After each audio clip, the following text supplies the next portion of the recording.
আসসালামু আলাইকুম, শুভ সকাল সবাইকে।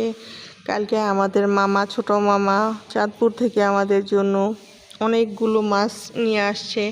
পার্সেলটা রাত্রেবেলায় আনপ্যাক করছি, কিন্তু রাত্রেবেলা ভিডিওটা দিতে পারি নাই, সরি। আজকে সকালবেলা ভিডিওটা আপনাদের জন্য দিলাম। দেখেন মাছগুলো কত ফ্রেশ। আমরা আস্তে আস্তে মাছগুলো পার্সেলটা খুলতেছি, আর আমরা সবাই অবাক হচ্ছি, এত সুন্দর মাছ। দেখেন আমাদের ইলা কি মজা শুরু করছে, শয়তান এসে হাতে ছুরি নিয়ে বসে আছে, মাছ কাটবে। আলহামদুলিল্লাহ, মাছগুলো এত এত সুন্দর যা বলার বাহিরে।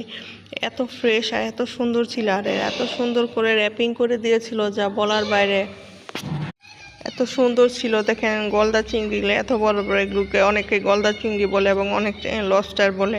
একে একে করে আমরা সবাই উঠাচ্ছি মাছগুলি।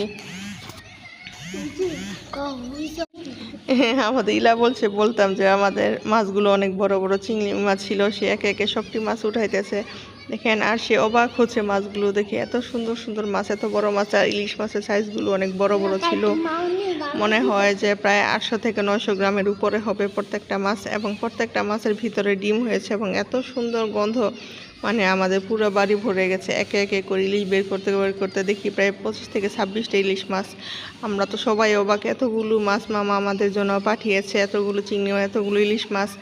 মানে এতগুলো ইলিশ মাছ তো যত বড় ফ্যামিলি হোক, এরপরও কিনা হয় না একসাথে। এরপরও উপহারের জিনিস অনেক অনেক দামি, মানে যতই হোক উপহার জিনিস অনেক, এবং অনেকগুলো উপহারই পাঠিয়েছে আমাদের জন্য। এত বড় বড় গলদা চিংড়িগুলো, 2টা গলদা চিংড়ি প্রায় আধা কেজি উপরে ওজন হবে। দেখেন কত বড় বড়, যেমন মনে হচ্ছে নদী থেকে নিয়ে আসছে ধরে।